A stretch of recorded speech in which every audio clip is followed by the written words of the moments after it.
సరే, నువ్వు చెప్పినట్టే నేను చేస్తాను. నువ్వు చెప్పింది నిజమైతే నువ్వేం చెప్పినా నేను వింటాను. నువ్వు చెప్పింది అబద్ధమైతే ఇంకెప్పుడు మినిస్టర్ గురించి కానీ పాలిటిక్స్ గురించి కానీ నువ్వు మాట్లాడకూడదు. సరే, మీ ఛాలెంజ్ని నేను ఒప్పుకుంటున్నాను.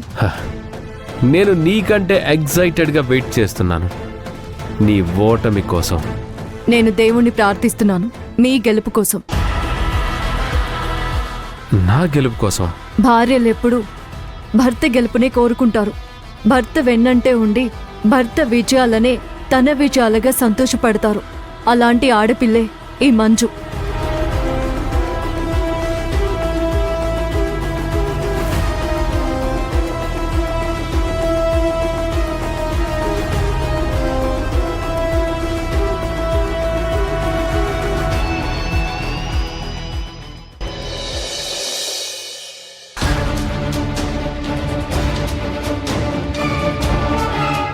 అన్న లేడు, ఎవరో కనిపించడం లేదు. అన్నా, అన్నా! సత్య, ఎంతసేపు అయింది వచ్చి? ఇప్పుడే వచ్చానన్నా. బాగున్నావా?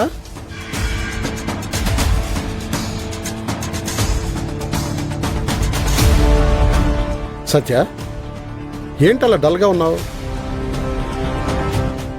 ఏమైంది సత్య? నీకు నీ భార్యకి ఏమైనా గొడవైందా? అదేం లేదన్నా. ఏమీ లేకపోవడం ఏంటి? నువ్వెప్పుడు ఇలా డల్గా ఉండవే. నిన్ను చూస్తే నాకే ఎనర్జీ వస్తుంది. అలాంటిది ఈరోజు ఎందుకో డల్గా ఉన్నావు. ఏమైంది తమ్ముడు? నన్ను ఏమైనా అడగాలనుకుంటున్నావా? అడుగు, నేనేమనుకోను. నువ్వు నా తమ్ముడివి, అడుగు తమ్ముడు. అన్నా, అది మనం నిజంగానే పేదవాళ్ళకి పక్కా ఇల్లు కట్టిస్తున్నావా? వాళ్ళకి నిజంగానే హెల్ప్ చేస్తున్నావా లేదా మోసం చేస్తున్నావా? తమ్ముడు, నువ్వా నన్ను ఈ మాట అడిగేది? ఇన్నాళ్ళుగా కలిసి తిరిగి నువ్వు నన్ను ఈ మాట అడుగుతున్నావంటే నేను రాజకీయాలు చేయడమే వేస్ట్ తమ్ముడు. అన్నా, అడగాలనిపించి అడిగాను, తప్పుగా అనుకోకండి. నువ్వు ఇలా అడిగావంటే నేను ఊహించగలను తమ్ముడు. నేను నిన్నెప్పుడూ తప్పుగా అనుకోను. ఆ సిఐ గాడు నీ భార్యని రెచ్చగొట్టుంటాడు, నీ భార్య నిన్ను రెచ్చగొట్టి నా దగ్గరకు పంపించుంటుంది. రెచ్చగొట్టడం ఏం లేదన్నా, నాకు అడగాలనిపించింది, అందుకే అడిగాను. చూడు తమ్ముడు, ఇన్నాళ్ళు నేను చెప్పిన ప్రతి పని చేశావు. ఇన్నాళ్లలో నేను నీ చేత తప్పుడు పని చేయించినట్టు ఎప్పుడైనా అనిపించిందా? లేదన్నా, అలాంటిదేం లేదు. నువ్వు ఈరోజు ఈ మాట అడిగావంటే నేను తప్పుడు మనిషినని నీ మనసులో ఎవరో విషాన్ని నింపుతున్నారు.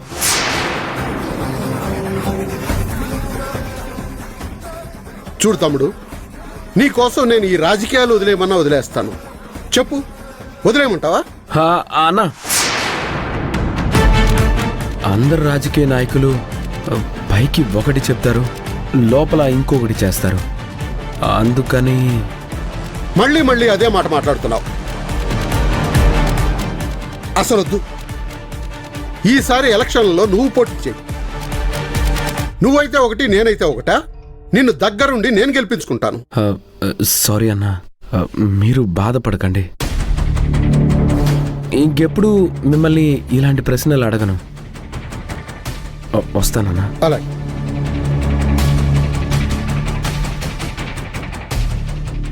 మంజు, నువ్వు నాకు వాడిని ఎంత అగెనిస్ట్గా తయారు చేయాలని చూసినా నేను మాత్రం వాడిని నా గ్రిప్లోనే పెట్టుకుంటాను. ఎలక్షన్స్ తర్వాత నీ సంగతి చెప్తా.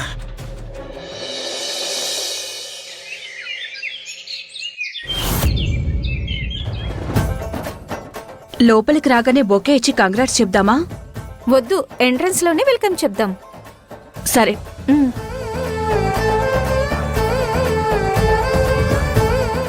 ఏం చేస్తున్నారు? చేతిలో ఆ బొకేస్ ఏంటి? ఎవరిదైనా బర్త్డేనా? బర్త్డే కాదు మేడం. మీకు తెలియనట్టు మాట్లాడుతున్నారు. అసలు విషయం మీకు నిజంగా తెలీదా మేడం? నిజంగానే తెలీదు. మీలో ఎవరికైనా ప్రమోషన్ వచ్చిందా? ప్రమోషన్ కాదు, బర్త్డే కాదు మేడం.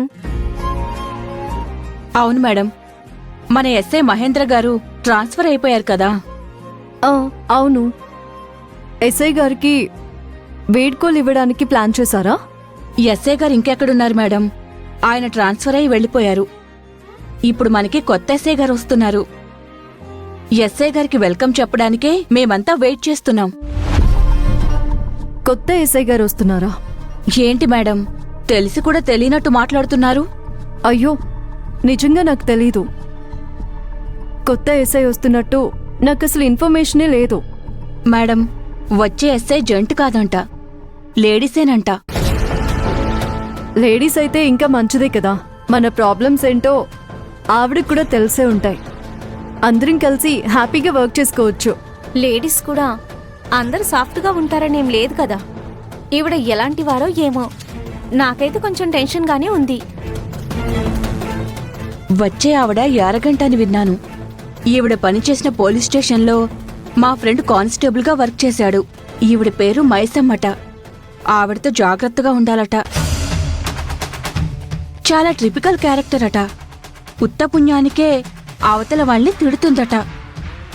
ఏదేమైనా ప్రాబ్లమేటిక్ పర్సన్ అట. అవతలి వాళ్ళు ఎలాంటి వాళ్ళైనా మన డ్యూటీ మనం చేస్తే మనకేది సమస్యగా అనిపించదు. కానివ్వండి, వస్తారుగా, మంచిగా వెల్కమ్ చెప్దాం. Okay madam. అవునవును, అలాగే చేసేయండి. రాసియే కూర్చో. సరే, నీకు నేను మళ్ళీ చేస్తాను. ఏం తీసుకుంటారు? సెకండ్. ఏం అవసరం లేదు. అవును, మీకేదో యాక్సిడెంట్ అయిందని విన్నాను. ఇప్పుడు ఆరోగ్యం ఎలా ఉంది? అది యాక్సిడెంట్ కాదు, మర్డర్ అటెంప్ట్. ఆ, అవునా? మరి వాళ్ళు ఎవరో తెలుసుకోలేదా? ఫేక్ నంబర్ ప్లేట్ ఉంటుంది. డ్రైవర్ని పట్టుకుంటే తాగిన మైకంలో యాక్సిడెంట్ చేశాను అంటాడు. ఇన్ని తెలిసినప్పుడు నువ్వు జాగ్రత్తగా ఉండాలి కదా సిఐ. ఈ లారీలతో గుద్దించడం, రౌడీల్ని పెట్టి చంపించాలనుకోవడం, ట్రాన్స్ఫర్ చేయించాలనుకోవడం, ఇవన్నీ నేను చాలా చూశాను. నువ్వు డ్యూటీలో చేరి కొన్నేళ్లయింది. అదే నేను రాజకీయాల్లోకి వచ్చి చాలా ఏళ్లయింది. ఈ కొన్నేళ్లలోనే నువ్వు ఇన్ని చూసుంటే ఆ చాలా ఏళ్లలో నేను ఎన్ని చూసుండాలి? మీకు తెలియని విషయం ఒకటి చెప్పాలనుకుంటున్నాను. చెప్పాలని అంత ముచ్చటపడి వచ్చినప్పుడు అదేంటో చెప్పు.